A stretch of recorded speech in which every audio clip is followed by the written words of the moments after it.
Hey, it's Lori. So today I am bringing you Mad Hippies, Miller and Debbie. They're a couple who have been together for now, actually this month they're celebrating 40 years together. So from being high school sweethearts to grandparents, but also through hiking and backpacking as a couple, they are sharing their story with me today. What I've noticed out in the backpacking world is that there's a lot of information about through hiking and backpacking, and yes, there may be people who are doing it with their partners, but you don't see a lot of information about people in their 40s and 50s and their midlife who are presenting themselves together and really sharing what it is to through hike and backpack together as a couple in partnership. And that's what Miller and Debbie are doing. So it was really inspiring to me to be able to listen to their story, to connect with them. They share tips about hiking together, about even hiking with their small dogs, selecting gear that works for both of them, and the process they went about to do that, and then just talking about the trail. They go into some of the information about their Colorado Trail through hike, which they did in 2019, but you'll find so much more about the specifics of that through hike if you go visit their blog and their YouTube channel. So there's links in the show notes for you to do that. But in this episode, we just really delve into the conversation. And that's always, my favorite episodes are when I get to interview people and just learn about them. Learn about why they hike, what they love about hiking. We also talk a little bit about processing grief on the trail, a topic that is really important to me as, I process grief from losing my father. So please take a listen to my conversation with Mad, and I hope you truly enjoy listening to them talk about hiking together.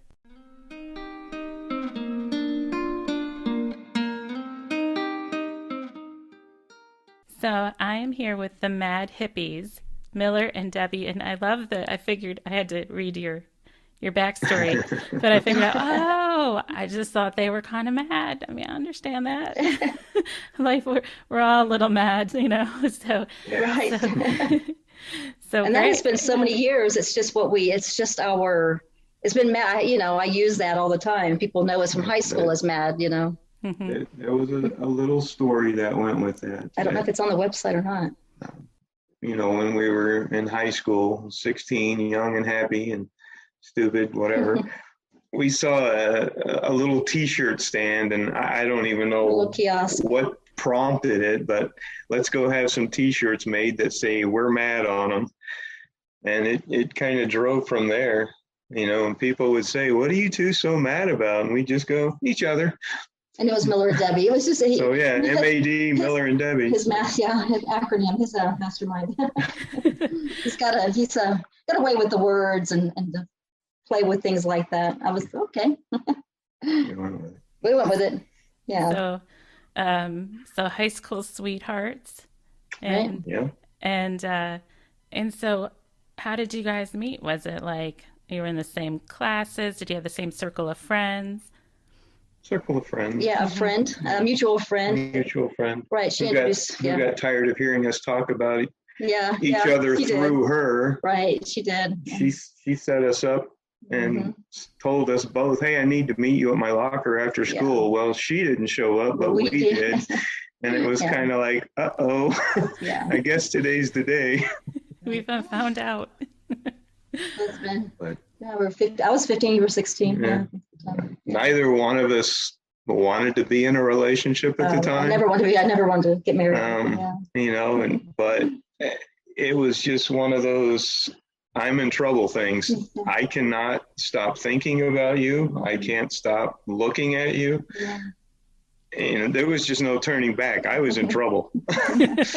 And, you just get to a point where you're like, am I fighting something that will go away, or am I fighting something that's never going away? And it never went away. You just had to go into it. And then you got to be troublemakers together. So yeah, It's true. Sorry. That is very true. Yeah. It's 40 years this March. Yeah, we've been together 40 years. Yeah. Yeah. Wow. That's kind of amazing that you Yeah. sit and do the math sometimes and you think to yourself, oh my gosh, it's been that long. Shocking. Because some days it doesn't feel like it. I don't feel like I'm old enough to be together for 40 years. Right. You don't feel it, wow, is that possible? Well, guess so. Well, yeah. No, I totally get that of just the whole like not feeling my age. I mean, Yes. now I kind of think of my parents' generation or things like that where it's like, oh, wow, they still had that young brain in their body that or in their head that they think they're still 22 and Right. sometimes our body true. doesn't want to do what we did at 22. It just comes or it's just a little harder these days, but Yep. yeah. Yeah.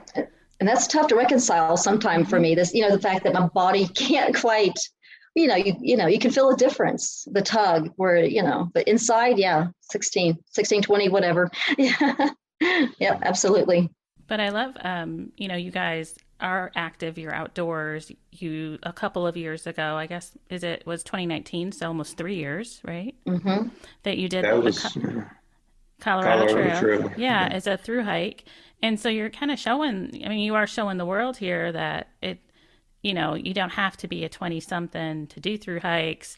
You don't necessarily have to be retired either, Right. in that sense. But yeah, and for people who maybe aren't, in their 20s or late 20s or any of that, who think, well, I still, maybe I'm too old, maybe now at my age, and in my late 40s, like, oh, could I do this? I guess I could, like, I don't have to. And it's funny, we when I was watching some of your videos this morning, there was some things about the whole mental challenge versus the physical, and how some of it was on the Colorado Trail was more mental. Right. Like, oh my gosh, we got 500 more miles to go.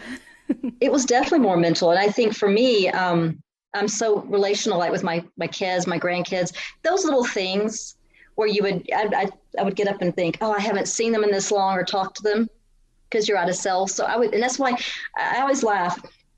You watch the videos and I'm on my cell. I'm not on my cell that much. What would happen is we would find a place, oh, there's a signal. So I would stop and I'd pull it out to message the kids. And it looks like I'm on the phone the whole time. I swear I wasn't on the phone that much, right? Well, you always video a ridgeline because it's so pretty, and that's when you get a signal. So I'd stop and go, let me just message the kids to make sure, hey, this is where we are. And I send a picture for the grandkids to see. And then, that was important to me. So that was what that was all about. But, talking about the age thing and being in shape, we've always hiked I guess most of our marriage. Miller was a hiker before we married. I wasn't. But when we were mid 40s, maybe about 10 years ago, we said, my dad had died. And when my dad passed, he said, promise me, or before he passed, he promised me that you will stay active. That was what I regret. I regret that I didn't move. And then when my doctor said, I need to move, I can't because my arthritis is so bad and these other things, and I physically can't do it. So that set me off on, I need to make sure I'm continually on a regular basis moving. So we did this sort of, now I know it's a challenge that people do, but where you hike every week. And we said every week, once a week, whatever the weather, we'd be safe, of course. You go. We had snowshoes, we had all the tools, the ice spikes. We're going to go, even the winter, and we did every week. And that was the starting of all of this routine going out. Before it would be, once or twice a month, whenever we felt like it. Yeah, maybe not so much in the winter, because, it's cold. We didn't have the snowshoes originally, but we said, no, we'll get snowshoes and we'll. Then we started hiking in inclement weather and found out how much we really like it. Love hiking in the snow. It's great. If it's snowing or raining. Oh, yeah, it's great. You get on the ridge line and it's completely fogged in or whited out or something, we're like, I actually enjoy this. There's a peacefulness to snow, hiking in the snow, and just, it's very peaceful and it's quiet. calming. It's very quiet. I do. I love the snow. And in northern Michigan, I'm based in Michigan, there's a little bit of that kind of it's just magical when you're in the snow, Yeah, and then it really is. with the pines and the different evergreens around, and Yeah, it kind of blocks all the sound, like you said. So right. yeah, It's so definitely. calming. It's just, And everything melts away. you can take the same trail that you've hiked in the summer so Mm-hmm. many times, That's different. and it's a completely different experience in the winter. Yeah, You know, I mean, at first it was kind of, we want to do the same trails so we feel comfortable safety wise. But then once we started getting into a rhythm and got the experience of being out there in those kind of conditions, we felt, we could take on more challenging hikes now because we have the gear, we know what to expect from the weather and our own bodies and how to react to it. right. So we started adventuring even further, and we even did some winter camping in Rocky Mountain National Park, which was incredible. I mean, snow up to our hips in some places, but we pushed through it, got to some camping places that we knew we were going to get to, and you just drop all your gear and you're like, oh my gosh, we did it. We're here. Now, was there a transition between the kind of day hikes and things? And maybe it was for you, Debbie, because you said you weren't a hiker as much before you got married, to that, or were you kind of always camping plus hiking, in the last decade there? Car camping and day hiking. Well, the last decade we've done quite a bit. Before that, it was day hiking and some camping, but Miller introduced me to all of it. I always tell him I grew up very rural. So in my head, when I was a little girl, I'd watch TV and people used to go camping. And I thought, oh, that's for people that live in a city. If you live out here, you don't have to go out and camp because you're out in the nature. Yeah. So everything to me was, we roamed the fields, so it was really different. He said, let's go camping. When we first got married, I thought, what? Why? What do you go camping? What do you do? What do you do out there? Yeah, it was different. And so, and it's been, the way you relax, the way the city falls off, amazing. So before, when the kids were little, you camped overnight. You dreamed about going on through hikes and whatnot. He did. But once the kids got older and we started pushing ourselves further, those first overnighters, you didn't go too far at first, but then you start going further and further and further, and you get to a point where even day hikes, you're like, I just want to stay here tonight. I don't want to go back to the car. And then it turned into, well, let's backpack, and you do one night, you do 2 nights. Next thing you know, you're doing the Colorado Trail. And I had my reservations about that. I have to be honest. I did. Initially, because it just wasn't on my radar. When he first mentioned it, I thought, why? I mean, why would we do that? What would be that long and not come back to the house? It was, a little bit, but it was amazing. It was amazing. And I wanted to, my thing when we hike, and we've talked about this, I'm not traditional. I want to see a hike or anything I go out to do through the eyes of the person I'm with. So I want to see what he's seeing. If I'm with my dog or my dog's with me too, I want to stop and see what they're seeing. My grandkids, one of our last hikes with our grandkids, because we go out with them and we want to do more of that, is our little granddaughter found a heart in the snow. So I would have walked right past it, but she stopped and said, look, everyone, look. She found the little thing. And you're like, oh, you stop for a minute and just with her, just relish that moment of, I found a heart in the snow. Do you know that sort of thing? That's where I go. So the Colorado Trail. That's me. I get out there and I get, I don't know, not really overstimulated, but I get really excited because I just love it. Especially the Alpine zone in Colorado that's our special place. And I get out there and I probably explode and beam, look at this. And, she's right there to say, oh my gosh. Well, you know how you're hiking with someone and you're seeing one thing and you're taking it in, and then someone else and you see them in the moment enjoying whatever it is they're looking at. It can be anything, the sunset or, even any random little thing. And you go, wow, and you all of a sudden take it in and you think, wow, that's special. They're sharing that with me. That's special. Yeah. I was thinking of the sharing piece of it, of, having that experience that you both recall and come back to. Right. You were talking about bringing others along with the hike, and also about just the whole couple experience. And I was thinking that, there's not, when I was looking at your videos, because you're based in Colorado, right? You're also Right. based in Colorado. So I guess it seems kind of natural that you should do the Colorado Trail, your home state, Yeah. Right. they live in. So I was, looking at, there's not a lot of information out there for people and couples that want to hike, and actually your videos present yourselves together.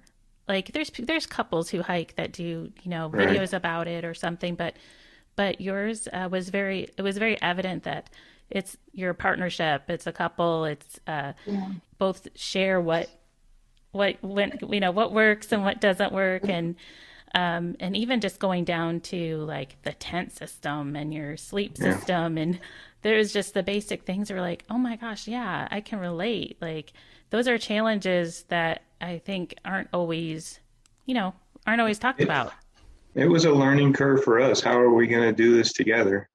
But we tend to fall into, in all things, sort of a rhythm. There's a rhythm to how we Just because we plan something a certain way doesn't mean it stays that way. But once you're doing it, it does find a perfect rhythm, and then it's almost an unsaid thing. We just start doing it. And it, sometimes you don't have to say anything. It just happens. Even the planning, when we were planning it, we were talking, Miller's much more, he has, he has lists. I overanalyze everything. And I do too, but mine were I had this sort of nutrition, I'm kind of crunchy, as I would say. I eat, kind of healthy and have a certain way I want to eat. So I had this, we're going to calculate the macronutrients. We're going to balance out our calories, and I'm going to know how much protein. And I got out there, and what worked was Snickers bars, which I would never eat at home ever in a million years. But that's what we lived on. I threw out everything I had. This is healthy. This is good. And Snickers bars are amazing. Well, you romanticize the trail, and it's hard. It really is. There's days where you're like, okay, I have to get up and hike 15 or 20 miles today. You can't just stay here. You want to, but you have to keep moving. Well, there was a day he got up, he says, I don't want to do this today. I'm like, well. She just kind of laughed. Okay, 2 days in that direction or 2 days in that direction. Either way, you got to go somewhere. Yeah. But, the whole romanticizing, I'm going to get up and I'm going to have a warm breakfast and I'm going to have warm coffee. And that just wasn't for us. We were like, we're going to get up and we're just going to hike. We're going to put our coffee in our water bottle. We drank our coffee cold and had a Snickers. And I had this whole thing. We're going to be healthy because, this is the way we eat at home. And and you know what else? And not having an appetite. That was the other thing. We weren't hungry. We didn't eat much until we got to town.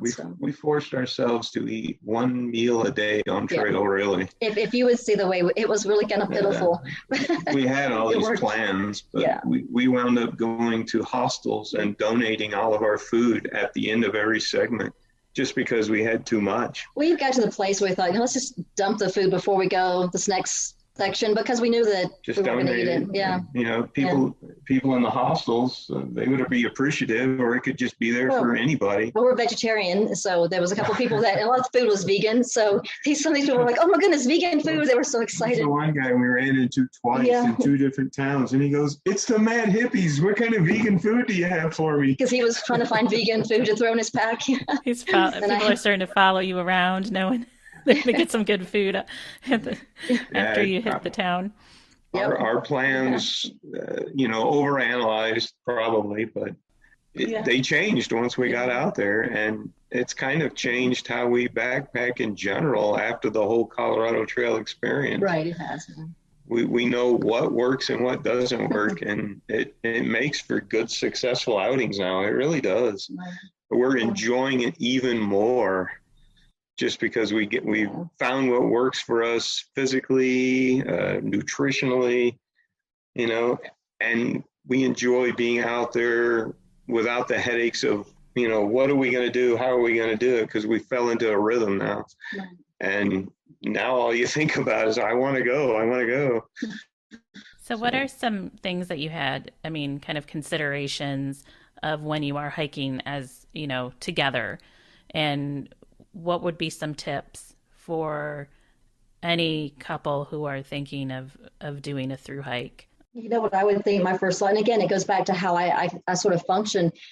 It's the same as when you have a dog, is you're not hiking your own hike. Yeah.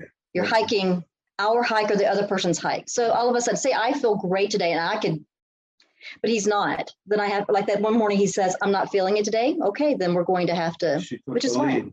We're going to slow down. We'll do what you need. We'll take more breaks, whatever you're feeling. And I think that is a huge, it's important. In a nice way, you would encourage me throughout the day, you know, we need to get this many miles in today to be set up to get off trail in a couple of days to keep an average up. So, or even if little things, I think when we had our weight distributed, but we initially I was taking the dog initially. We ended up leaving her home. It's a long story, but after segment five, yeah, she hiked the first 5. And so, so I think one of it was, he'd have more weight. So sometimes I'd say, well, I'll take more if I could take a little more. He was always like, oh, no, he's always water carries.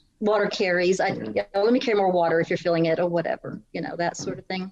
But yeah, as a couple, it's, what are my partner's needs? Right. Yeah. And not necessarily what are my partner's needs for the whole trail. What are my partner's needs today? Or the moment. The moment, she's tired. We were going to go another 2 miles. You know what? We can make that 2 miles up somewhere else. Let's stop. Or if he needs to eat. There was one day you said you wanted to eat and I really wasn't feeling it. Okay, we'll stop. And I think even in the video, I was making the food, but I wasn't hungry, but that's fine. We'll stop and, whatever you need. So I think and that could be anyone, just even the dog, if you have a dog, what do they need? Do they have to stop? Okay. And you adjust your hike based on that.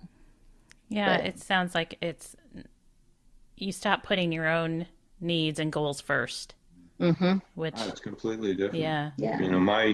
I could, go straight up a ridge line, but I would leave you behind. Right. So I need to slow down so I don't leave you behind. But that's, to me, again, that's. Or vice versa.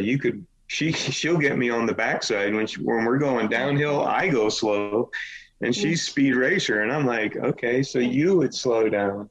I think that's it, but that's sort of that's how I tend to function. Like I said, I tend to function from that sort of, what does he need? This sort of perspective of looking through his eyes or who I'm with. The person I'm with, or all the people I'm with a group, what do they need? So I think that's a big one. Me, self, I. It's us, we, It's not a good recipe when there's multiple people. But there's a beauty in that, though. There's such a beauty in seeing, processing it, going through it with someone and doing that. It's special. I knew physically I'm stronger. He's stronger. So I planned to take more weight, and of course, because you were going to carry the dog every now and again. Yeah. But even once she went back home, we still kept the weights. I just kept the weights the same because, that weight for me, I'm 25 pounds with a full resupply would be about the weight of my pack, water, food, everything. I could hike like that all day. Base weight was 15, 16 pounds. But that is something we're different. We discussed this as well. This is what the age thing. So I'm 55. I'll be 56 soon. That was what we had discussed is when we were younger, our packs were, boy. Yeah. 10, 15 years ago. Wow. I used to hike 35, 40 pound which was, pack. and I don't remember, mine was probably closer to 30. And that for me is I'm, 5 feet. It was comfortable because I had a really good pack. Right. It was a great pack, but it's heavy. If you're going to through hike with that much weight at our age, it's not a reality. We were younger. We could carry it. Yeah. Like we watched another hiker. We were discussing this preparing. Hurl goat. And you ever heard of hurl goat? No. Hurl goat. Cornelius. Cornelius Friesen, I think. He's a Canadian hiker. He has some really nice Colorado Trail videos. Oh, they're great. Very experiential as a single person on the trail. Right. He's an amazing hiker. Love the guy. He was young, really young, late 20s. Yeah. And he had at times 50 plus pounds in his pack. He would make meals that were impressive. I was like, you go, that's impressive. And he's carrying avocados and onions. He made gourmet meals. Chopping up onions out there. I love you, dude, but I can't do it. I can't do it, but it was impressive. He ate well, but I was impressed. So 50 plus, the pack weights had to come down. Right. Yeah. but our comfort level needed to go up, and that took a lot of research, to find lightweight gear to maintain an even higher comfort level. At 55, laying on the cold earth is not as good as it was when I was 19. No, gosh, So, no. Yeah. there was a lot of research that went into finding the right gear for our age and a through hike. And we found a lot of good products, and did a lot of testing before we went. Okay, so that was something I did read on your blog, how you were talking about, first, what works for one hiker doesn't mean it's going to work for another hiker. And then, just kind of that you have to find something that works within your your body, everything financial too. Like not everyone can have, the most expensive gear. And there's a lot of that out there, right? Like the lightweight usually means really expensive. And so, yeah. But you talked about, maybe getting secondhand, trading, just different things that people can consider what that will help along. So, what were some of the things you guys did when you were trying to do your research and planning and shakedowns and all of those things?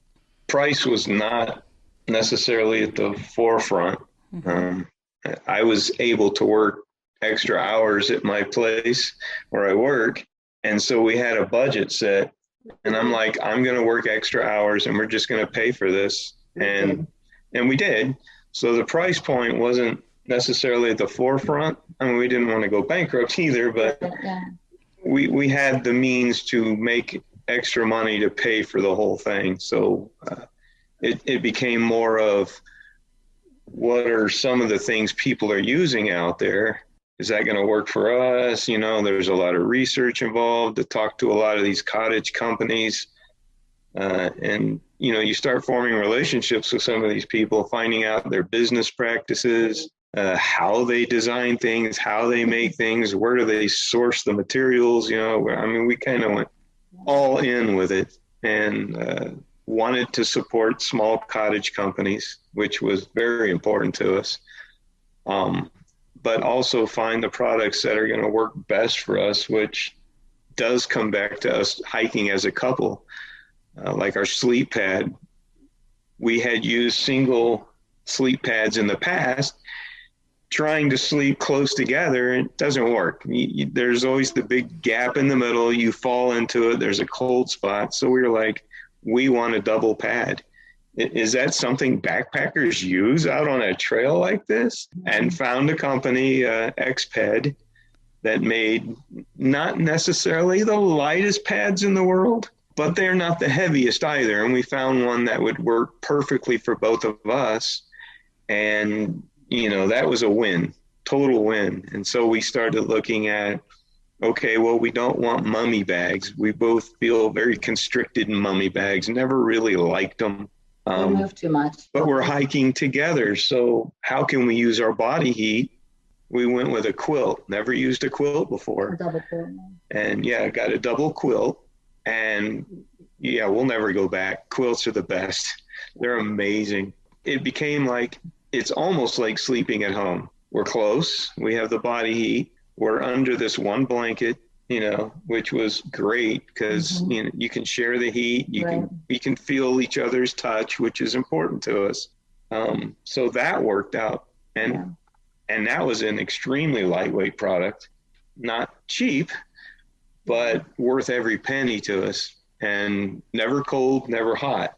She sleeps hot. I sleep cold. So you could use the quilt, And I could flip it off. She could flip it off, but I still have it tucked underneath me. But I'm next to her, so I'm not getting a draft from her side either.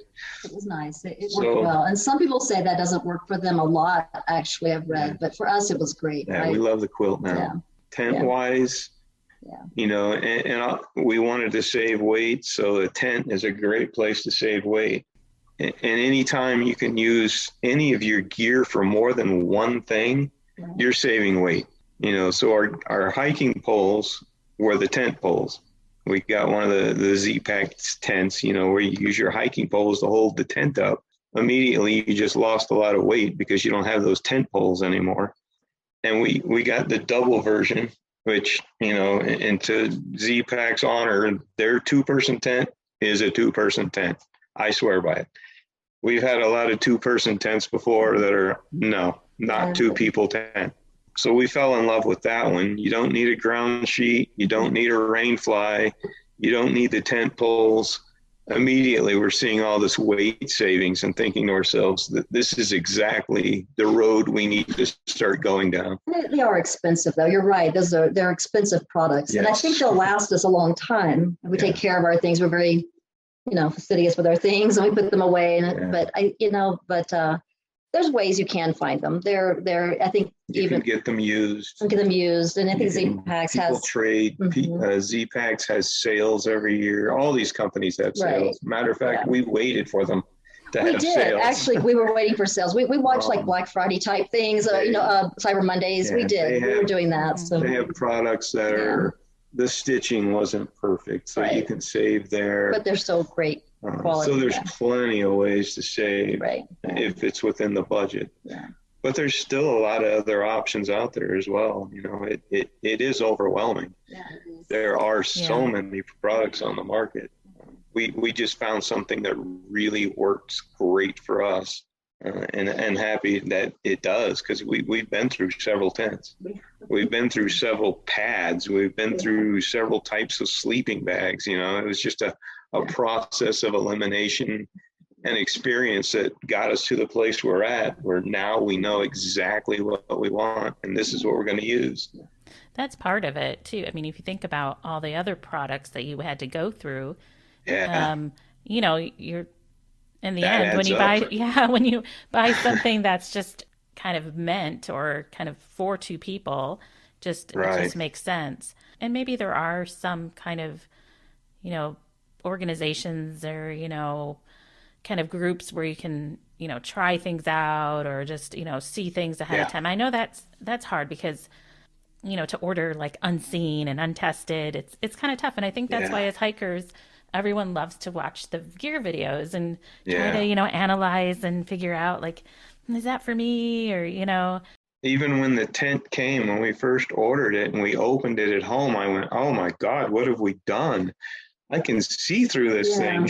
It looks so thin, but there's a cost benefit ratio. After use, it was worth it. It was worth it. Yeah, and I think even with one thing with that tent, the duplex, is that the opening on both sides, it feels so much bigger too. It gives you that feeling you can get out. I can get out. We had tents, no climbing over each other. Right. Yeah. We don't like the one where it has an opening either at your foot or your head, because you feel like you're just crawling out of the thing. So having side entrances was perfect for us, because I might need to get out in the middle of the night. You might need to get out in the middle of the night. Oh, what if there's a bear on that side? We'll go this way. You might have other problems if you have a bear on the other side. Which side are we going to get out on? Right, so it was just a lot of design features that really worked great for us as a couple that came into play as well. Well, there are considerations or stuff you have to think about when you're sharing a tent. And I loved in one of the videos of yours that I watched how you were talking about the, not having that, like, and I've had these pads, like the crinkly and like, it's awful. It's really bad. Everybody knows the lightweight yellow pad out there. It really is good. It's lightweight. But... It's like a bag of potato chips. When someone's crunching these chips is what it sounds like. Yeah. That's the one I have. Yeah.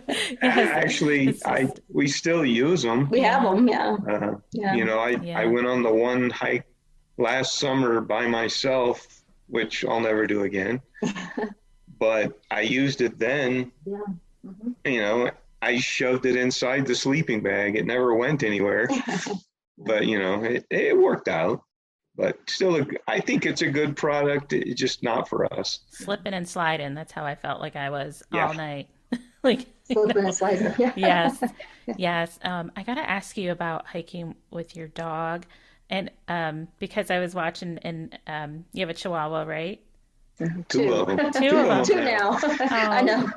Well, I don't have him with me right now, but my daughter has a long-haired Chihuahua, and Oh, it's just like you never see. I mean, I never No. see little Chihuahuas out there on the trail. So I gotta ask you about like how do you do with little dogs on and they're little, so Yeah. Chihuahuas are pretty little. How I'd be worried about other wildlife with such a little pup on trail, but what kinds of things do you have to do to be dog friendly, I guess, on your hiking? Distance is a big one for a small dog, well, she can't hike, but well, either one can't hike very So long. But yeah, we had to come up with a way that allowed us to continue hiking and we can carry them. So we've had two different types of carriers now. We found one that works great for us now. It's kind of a sling, like a baby sling. You come and And one of the ones we had prior just sat in the front. You couldn't see your feet. We didn't like that, Right. especially if you're going over, talus terrain or a slope or something where you really want to pay attention to your feet. So that didn't work. But the sling, you can kind of move to your side and they can sit in it comfortably and you can continue to hike comfortably with your poles, with a camera, with whatever you have. So you can see the feet. Although we have one video, though. We have one video. I can't remember where we were hiking now, or we camped. But we hiked in, and we had to leave. It was like, I think it was just Mia. We didn't have Lainey, Right. but the one dog. And we were leaving the next morning, and it was icy. And I had to crawl over these icy logs. I should get the video. And I had Mia in this front pack. It was a different pack, but I'm climbing. Little Mia's in this pack, and I'm on my hands and knees on this little pole, this little log, going across the water because it was frozen, completely frozen. That's another one. But you have to consider those kind of things, and it is again, you hike your dog's hike. You do what they need. So I also worry about them staying cool enough or warm enough, depending on the weather. Especially in the winter, I get more nervous with them because they're so small. Right. So you take a little sweater for them. We have sweaters. We actually made our own down blankets for them. We bought I think it was a big down blanket at a Costco or something. I think everybody might have one of those. Cut it, and we actually cut it down to size. She stitched it closed again, and we put that inside the sling for them. And then you can put little hand warmers underneath it if you need to get a little warmth. If it gets, if we're out if it's cold. And then, like the quilt we use, they absolutely love the quilt. When we set up camp, if you see any of the videos where we're setting up camp, Yes. they want in the tent as soon as it gets up, and they want that quilt in there because they'll either get on top of it, or if it's cold, they'll dive under that thing so fast. Yeah. And at nighttime, when we're all sleeping in there, they'll get in there, and they like the foot box of the quilt because it's really warm. Yeah. So it keeps our feet warm. But that really helps knowing that they're safe with the weather. Right. And then we bought umbrellas, the silver ones, like a lot of through hikers have the silver ones. I love them. I love those. And that would cover, like, I put me in the pack. It was warm. Segment 2 is so hot on the Colorado Trail. I put her in the pack and then I had the umbrella over so that she was shielded from the sun because it was so hot. So you try to keep in mind their needs like your own needs. How are they going to be impacted by the weather, the trail? Is the terrain too rough? Okay, pick them up. Is it raining? Is it icy? Is it snowy? Because, obviously, unless you put a bicycle flag on their tail, you're going to lose them in the snow. And I also, I carried we'd stop and feed them a little more frequently, smaller meals, because I just felt like their blood sugar, because Chihuahuas can have low blood sugar, to give them a little food to kind of keep them going, that sort of thing. And something we've also carried, if they ever have a blood sugar issue, is honey. You can put a little honey on their gums if you're worried about the blood sugar, So those are little things we've done. And of course, they're always on leash. I would never, these dogs, if you take off the leash, they would be. I know. They'd be gone. And Chihuahuas are known to have lots of energy. So, Yes. Yes. And the rescues, we had this thing, I always had this thing about, I want to get rescues and I want to give them the life they maybe wouldn't have had or couldn't have had. And because the one was a senior when we adopted her. And I want her to see things, and I want them to see the hiking. and backpacking with them seems to be good therapy. I think it's really helped them open up I more, think so. because when you first get them, they're really closed up. They don't trust, they're very closed off to everything, and they're afraid pretty much all the time. They seem to open up, and now if we get our gear out, they'll go sit on it. And if you don't take them, they won't talk to you for 2 days. They're really upset.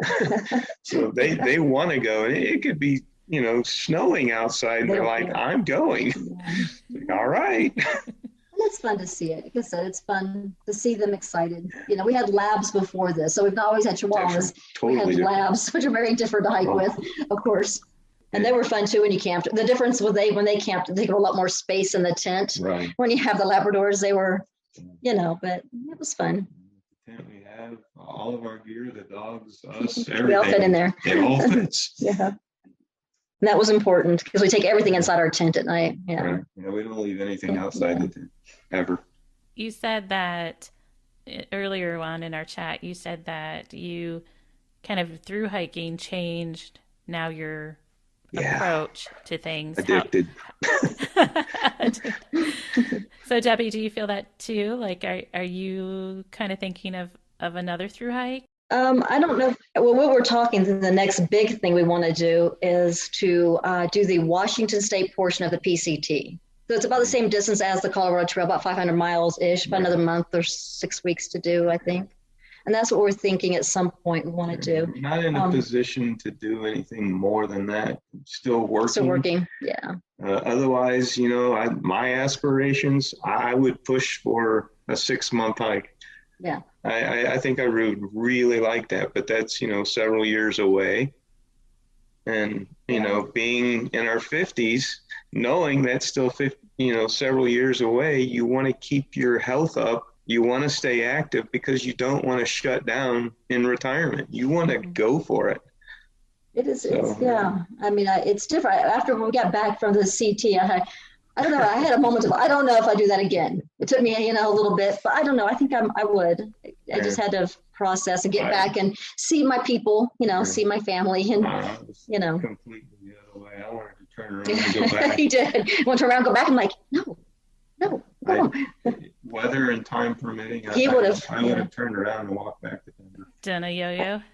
Yeah, he would have. I didn't know how much I would like the Colorado Trail. Or just hiking. Or not necessarily the Colorado Trail itself.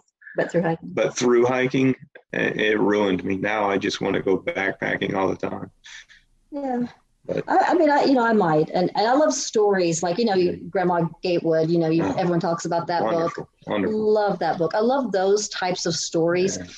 There's a couple we watched, the two groundhogs. They have videos. And I don't think they're hikers per se. I think they just chose to do the CT one year. Vacation. It was their big event that year. I've watched other things they've done that's just different. But their videos, I just love their videos. If you get a chance to look them up, it was an unfolding story. It was their story. It was who they are. A technical. No. And can't carry this much water. It was experiential. It was a story. It was unfolding, and it was just beautiful to watch them daily and they're probably grow on the trail. Yeah. I think we watch them as inspiration as a couple, and because there aren't any out there. There really wasn't. There wasn't a lot. And just to see them work together and to see how they tend to, how they function together. And it was experiential. It wasn't a lot of, technical documentary. It was just, this is who we are, what we're doing. It was great. That's really good. That's what I was kind of referencing earlier, that there's not a lot of true couple stories out there, right. And definitely kind of more middle-aged couple stories for hiking. And it's a whole different experience, like you were saying, to share more of an experiential kind of a story around your hike versus just the day-to-day. Right. It's kind of like that viewpoint changes. What you see at 25 is different than what you see at 55. Totally right. Different. Yeah. And that's something I think we'd like to go back. We've talked about this and even document it for ourselves differently. I think, I want to kind of do this. We definitely want to do the CT again. Right. We do. Slower. And document a little differently, because when we started hiking and doing any of the documenting. It was really more for us Yeah. and for our kids. It was just sort of this way to have a memory and to have it captured. And then it's evolved a little bit. A lot of family and friends are like, what did you guys do? How did you do it? And we were just answering questions, and we kind of approached it that way as far as documenting goes. But now we're like, we really made this into a thing we want to do and enjoy doing it and sharing it and hopefully inspire other people, but from a experiential, not necessarily all the technical stuff. And we don't mind talking about that stuff. If it helps, we will certainly do that. But, it's a life, it's a lifestyle. And it's a beautiful lifestyle, if you're into the outdoors, and anybody can do it.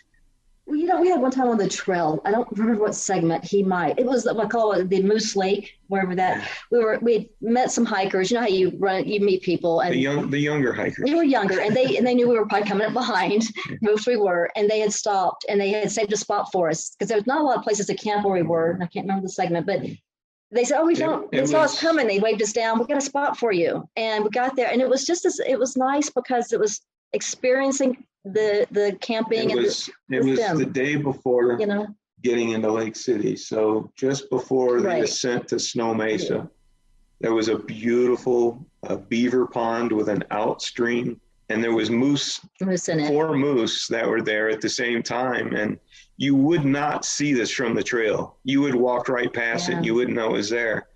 And I think it was Daddy Longlegs was his trail name. Right. He comes popping out of the forest, and we're like, "Oh, hope we didn't interrupt you doing your business, And he goes, "No, we've been waiting for you guys. We knew you were coming, and we saved you a place in camp." And we're like, "Where is it?" It's just right over there. And of course, you walk through the woods, and all of a sudden, here's this beautiful beaver pond and this beautiful outflow stream and these moose on the other side of it. And we're just all like, we wouldn't have seen that. But they were looking out for us. And it's special which was really neat. And to sit with them and just to let them talk, to hear what they're experiencing, what they've done before. Some had done they had done the AT together. They were just different things. And it's fun. Some of them were actually coming off of doing the CDT because there was some areas in Colorado that the snowpack was so severe the year we went, we delayed. And they had, got into the snow on the southern end of it and went ahead leapfrogged forward because it was just too much down in the San Juans. And we were like, well, that's where we're going. It was a heavy wind. So they went up north and then started traveling backwards. I think that's the beauty, though, and to watch and to see the moose and all sit there together. We have a picture someone captured of all of us watching the moose. We had I love that picture. One of my favorites, TV that night. We all just sat around the fire and enjoyed it. Yeah. It was kind of the start of our tramily, and we just kept leapfrogging all the way to Durango after that. But you're out there and you see, and someone go, seeing a moose for the first time.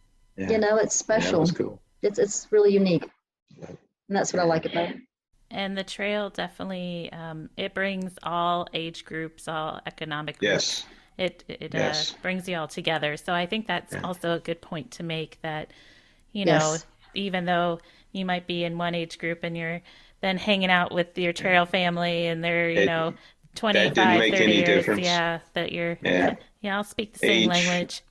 Age was not any kind of factor at all, other than they went faster than we did. Yeah, everyone went faster than me. But I think I would say in that group, they were probably late 20s, and we were on the high end and 50s. Yeah, and everyone in between, 40s and not 30s. It felt good, because I wanted to go on the trail and never see a human. I wanted nothing to do with humans. I wanted to get out there and be totally isolated from everything unless we were in town. I was so shocked by the experience of meeting other people and thinking, you're not what I'm running away from. You're out here kind of for the same reasons, and actually embrace the whole tramley thing at that point. And that was an experience that I wasn't even looking for. It just happened. And I thought, wow, that was beautiful. I mean, that was fantastic, because I thought, I don't want people. I want to get away from it all, and actually wound up enjoying it a lot. That's such a great way to describe things. You know, sometimes you Yeah, think you want it a certain way on trail, but then when you get it's there, it's not a what happens. totally, yeah, totally different. And I Yeah, know before we, when we were doing some of our pre-chat, we were talking also about grief. And I Mm. know the trail is a just an amazing way, at least I know for me personally, to process grief and to kind of work through some of all of that. So I wondered how you've maybe helped, how the trail has helped you during tough times. a lot. Mm-hmm. Last summer, the hikes that we did kind of dedicated to both of our mothers, and going forward, not only to our mothers, but our fathers, of not stopping, not letting our bodies get idle. Like my dad Um, said, that was the one thing he asked. I mean, my dad he wasn't that kind of person typically, but he said, please don't stop moving. right. Keep Yeah. moving. I wished I had kept moving. And to their honor, we will Yeah. keep going forward, And that's powerful. which is huge. I mean, it's just a big inspiration for us. Mm-hmm. But, being out there and having a heavy heart with the loss, I don't know, it feels, at times you feel like you're with us, I mean, I know a time when we were, I think it was Kenosha Pass. We were looking at the fall colors. The aspen trees had changed to their gold, and the leaves were fluttering, and there was a nice cool breeze. And I'm just walking along, and I was just hit, blindsided. You're here, and it was just like, oh my gosh. I was not anticipating that kind of emotion on trail, of not feeling alone. I mean, yes, you were there, but all of a sudden it just impacted so much by this, like, oh wow, you're here, you're with us, and it was really neat. And I felt that was probably the first time after my mother passed that I really started feeling this comfort, of dealing with it. And maybe that's the grievance process. I don't know, but it felt good to feel like she was seeing what I was seeing, because you want to share that, but He always did. And for him, that was a and huge it was thing. really important. And then to feel that it feels like you're here, you're seeing it, you're knowing I don't have to miss a phone call now. You're here. And that was really cool. It's quiet when you're out there too. I think Oh gosh. when you're at home in the city, there's noises and there's, noisy. you're quiet and you have a chance to. Out on the trail, you can hear your thoughts. Mm-hmm. You can hear your thoughts. You can sit and be quiet. And I'm a reader. I take books and I can read and process, and it just allows me to be quiet. I love base camp for that, because I like to find a place that I know she's going to feel comfort in a base camp, because I want to get up and walk around and see where we're at, so we have walkie-talkies now, and I'll find a base camp that I feel safe with her, so she can sit back and just chill and read and relax and meditate. And I can kind of wander the campsite, always having it in view for the most part. But the walkie-talkie allows us to communicate. So if she needs me or I need her, we can do that. But that's a big part of, the therapy, I guess, for her, is to just stop and relax and just absorb the environment, and I want to do the same, but I want to do it in movement. I want to see more of it, push myself a little more. So I'm a journey person, It's completely therapeutic for both of us to be out there. It helps so much. And, the loss of both of our mothers, getting back on trail quickly, I think was important, because it really did help a lot. I'm just, instead of just sitting here mulling over everything in my head over and over, I know both of them would not want us to just sit here and go into a depression. They want us to live. They want us to move forward, and we're going to do that. My mom was so surprised when we did this. She's like, what are you going to do? She was like, what? I don't understand this. And we'd check in, and we had, the Garmin. So if anyone needed us, they could always send us a message for emergencies. And she was always, she was so proud. She was like, "Oh my goodness, I can't believe you did that." But that's what she was. Live your dream. Oh yeah, she was a very much live your dream person. Your mom was live your dream. Yeah. Do it. Don't stop. You got to do it. Whatever Don't waste time. Yeah. Don't wait till it's too late. Go get it. So doing it was just like, you're honoring her even in that. After sense, yeah. And it feels good to do it, knowing that, they can see it. Yeah. Well, Miller and Debbie, Mad Hippies, you have definitely, I think your way in the outdoors is an inspiration. I mean, I think you don't think about, you talked about being inspired as you kind of looked at other people on the outdoors and then how the outdoors inspires you, but also, you are inspiring others, and hopefully your children and your grandchildren are kind of looking at you as a couple, who love each other, who respect and appreciate each other, and then also take that into the outdoors, which I think is an extension of your love. Definitely. That's how it feels, yeah. I mean, I can't wait for our grandkids to be old enough to, if they want to. I know they show interest already, but, if they want to do something like that, I really, like taking you out and sharing with you. I can't wait till we can share with them. We go on little bitty small hikes now with them, and they're all excited about it, but I want to take them deeper into those places that we really, really love and say, remember the videos you watched as a little kid? Watch our videos, yeah. Now I want you to go and see it firsthand, because a video and photography, they can only show you so much. And I want to see it through their eyes. I'm excited to be able to hear what they see. I want to hear what they're seeing. How they, it's a beautiful thing to see it through someone else's eyes. Absolutely. Yeah. So how can people connect with you, watch your videos, and learn more about, there's so much you had out there on the Colorado Trail. We didn't go into all of the specifics, but you have a lot of great info out there on your blog, on YouTube. So how can people dive deep into it? There's definitely the YouTube. You go to Google and put in Mad Hippies Life. It'll all come up. You can definitely connect with us on YouTube, the blog, madhippieslife.com. We do have the Instagram and a Twitter. Just, go on there and search Mad Hippies Life.